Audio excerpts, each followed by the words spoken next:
அஸ்ஸலாமு அலைக்கும் வரஹ்மத்துல்லாஹி வபரகாத்துஹு. ஒரு கேலிகிராஃபி ஆர்டிஸ்ட்டாக இன்றைக்கி என்னோட டே எப்படி போச்சு அப்படிங்கிறத பார்க்கலாமா? ஸோ மார்னிங் ஒரு 6:30 கிட்ட ஒர்க் ஸ்பேஸ்க்கு என்ட்ரு ஆகிட்டேன். 6:45க்கு எனக்கு ஒரு மாஸ்டர் கிளாஸ் பேட்ச் இருக்குது. ஸோ அவங்களுக்கு 1 ஹவர் கிளாஸ் எடுத்து முடிச்சுட்டு இன்றைக்கி என்னென்ன ஆர்டர்ஸ் எல்லாம் வந்திருக்கு, என்னென்ன ஷேப்பில் எழுதணும் அப்படிங்கிறது எல்லாமே டைரியில் நோட் பண்ணி வச்சுட்டேன். நோட் பண்ணி வச்சுட்டு நேற்று ஒரு கேலிகிராஃபி எழுதினேன். அதில் ஒரு சின்ன ஆடிங்ஸ் பண்ண வேண்டியது இருந்துச்சு. அது எல்லாமே ஆட் பண்ணி கஸ்டமருக்கு ஃபோட்டோ அனுப்பிச்சாச்சு.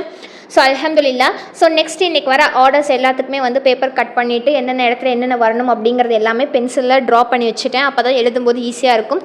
ஸோ எல்லாமே ப்ளேஸ் பண்ணி ட்ரா பண்ணிவிட்டு என்னோடய பர்சனல் ஒர்க்குக்காக கீழே போயிட்டேன். ஸோ 12 o'clock கிட்ட எனக்கு ஸ்டேஷனரி போக வேண்டியது இருந்துச்சு. Packing items like thermocol, bubble wrap இதெல்லாமே வாங்க வேண்டியது இருந்துச்சு. அதெல்லாமே வாங்கிட்டு வந்து என்னோடய ஒர்க் ஸ்பேஸில் அடுக்கி வச்சாச்சு. ஸோ நெக்ஸ்ட்டு அடுத்த கப்புள்ஸ் நேம் கேலிகிராஃபி இமேஜ் வந்து அவங்க கேட்டிருந்தாங்க, சேம் கஸ்டமைஸ்டு. ஸோ அவங்க சொன்ன ஐடியாஸ்லையும் நான் சொன்ன ஐடியாஸ்லையும் கஸ்டமைஸ் பண்ணி ஒரு இமேஜ் ட்ராப் பண்ணி அவங்களுக்கு சென்ட் பண்ணிட்டேன். சென்ட் பண்ணி முடிச்சதுக்கப்புறம் அவங்க அதை ஓகே பண்ணிட்டாங்க. ஸோ இந்த மெத்தடில் நம்ம கப்புள்ஸ் நேம் கேலிகிராஃபி எழுதணும். ஸோ அதுக்கப்புறம் எனக்கு 7 to 8 ஒரு மாஸ்டர் கிளாஸ் பேட்ச் இருந்துச்சு, அனதர் மாஸ்டர் கிளாஸ் பேட்ச்.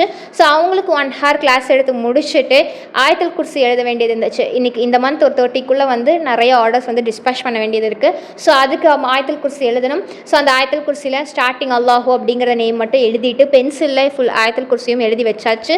இனி அதுக்கடுத்து சீசல் பென் வச்சு எழுத வேண்டியது தான். ஸோ டைம் பார்த்தோம் அப்படின்னா 9 o'clock ஆகிடுச்சு. ஸோ டயர்ட் ஆகிட்டேன், ஸ்டாப் பண்ணிவிட்டு அதுக்கப்புறம் நான் கிளம்பிட்டேன். ஸோ இதே மாதிரி உங்களுக்கு டெய்லி வீடியோஸ் பார்க்கணும் அப்படின்னா ஷிஃபாஸ் கேலிகிராஃபி சேனலை சப்ஸ்கிரைப் பண்ணி வச்சுக்கோங்க. அண்ட் இந்த மாதிரி வீடியோ வேணும் அப்படின்னா கமெண்ட் பண்ணுங்கள் இன்ஷா அல்லாஹ். அஸ்ஸலாமு அலைக்கும் வரஹ்மத்துல்லாஹி வபரகாத்துஹு.